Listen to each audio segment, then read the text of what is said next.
this lady's been at it, I'm going to say all night, that doesn't sound right. Let's cross to LA. The first voice of royalness, Kinsey Schofield, good morning. Have you been at it all night, darling?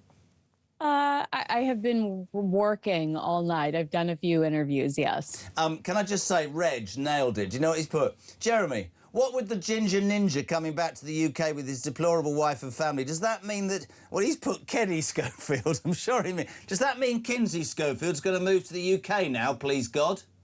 Oh, my gosh. I've said that to everyone that's messaged me about this. I said, do you think they'll take me with them? The answer is no. I don't think they'd take me with them. Now, I'm going to give you... I want to hear your story, your side of this. The facts are in front of us. They're coming back after 6 years away. The kids are already enrolled in a school. There are no plans for royal duties. They're not going to live in a royal residence. Lots of questions. What about the security that you fought for 6 years? How is it suddenly fine for you to live here? Because that interview that I played earlier, he said, I can never see a situation where I bring my kids and children to this country safely, right? So how's that going to be safe? How long has this been planned? Apparently the royals only found out on Sunday. And how angry do you think that William and Kate will be, Ms. Schofield? Well, you asked me a lot of stuff right there, so let's do it one at a time. My sources are telling me that there is genuine concern within the Wales camp about what Harry and Meghan moving back could mean for the Prince and Princess of Wales. They've not forgotten the threats that they received after the Oprah Winfrey interview. There was an increase in threats in real life and increase in threats and harassment on the internet, which bled into the "Where is Kate" chaos, where people were terrorizing Catherine while she was dealing with cancer. Of course, I don't think that there's any way that Prince William is going to be excited about this news. I think his priority is to protect his wife and children, and he's probably incredibly worried about the presence of the Sussexes in the same country that he's in. Do you think he'll be fuming? I mean, well, here's the situation. If this story did not break, today, you and I would have had such a sweet conversation about Queen Camilla's revelations about King Charles's cancer.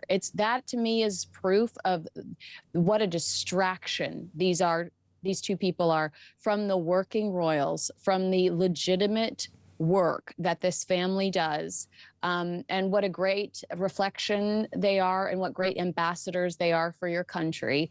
Instead of having that conversation about King Charles's, determination and resilience through cancer, here we are today talking about a failed reality couple that are crawling home because they couldn't make it in Hollywood.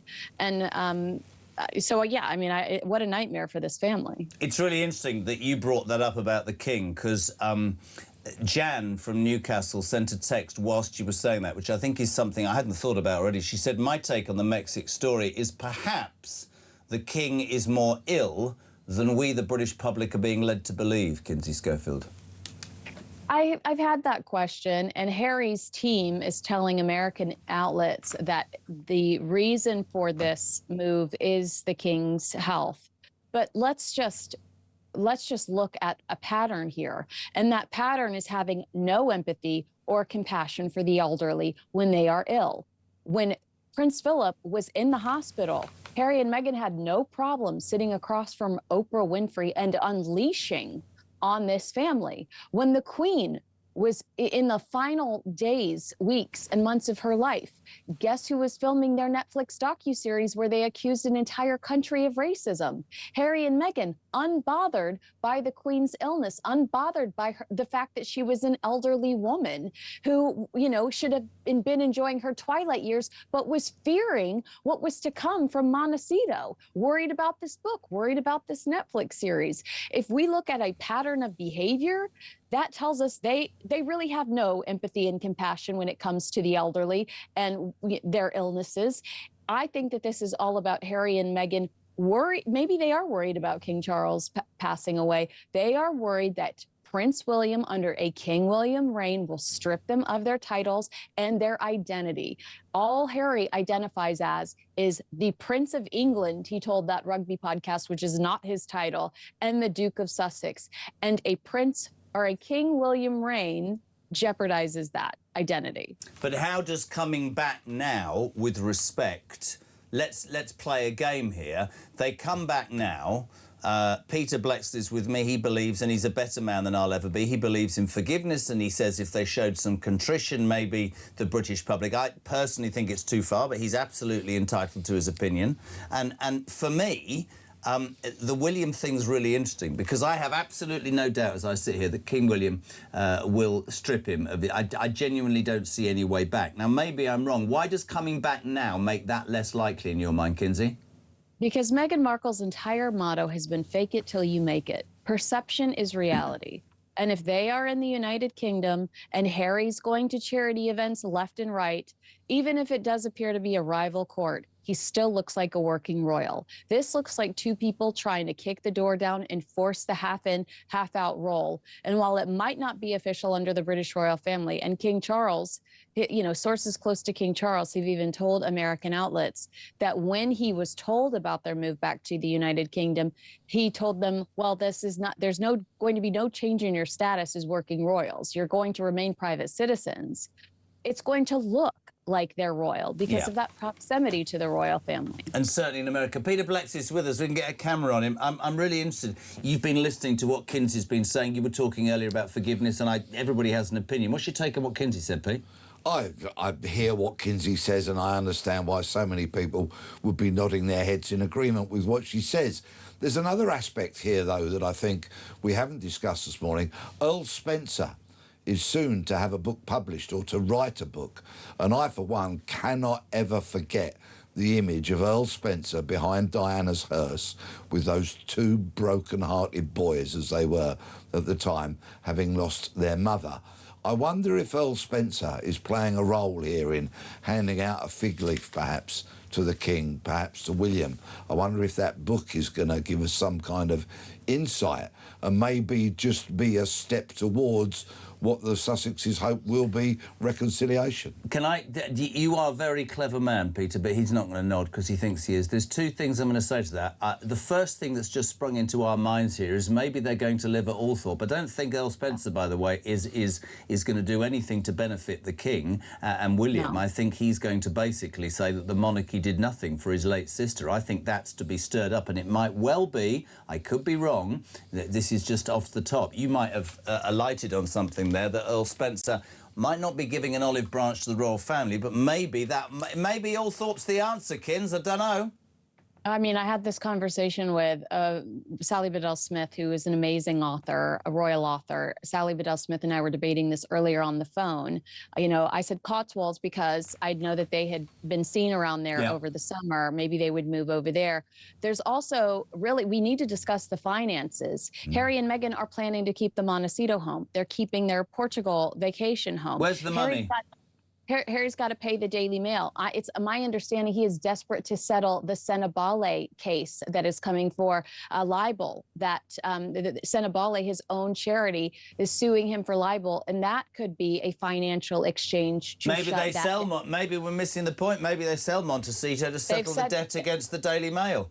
They've said that they're keeping Montecito. So Sally suggested, could it be Althorpe? Could that be what the solution is? Because it does seem like Earl Spencer is on a redemption tour. Yeah. He paints the connection between the eulogy and his new book, where he promised to take care of those boys. And he's admitted in recent years that he did not keep that promise. He wasn't in their lives growing up. He said it himself. Maybe this is him trying to redeem himself, feeling guilty over not, he got into a huge fight with Diana that summer. I had a woman earlier who said, Jeremy Kyle, you've done things wrong in the past, you should look in the mirror. I absolutely put my hands up to that, as Peter Blex did. Earl Spencer is I mean, I'm sure that there are things that he probably has or hasn't admitted to. He was, is he a paragon of virtue? I don't know, but it is very interesting. Pete makes a really good point. There's an interesting analogy. They went to Althorpe, did they not?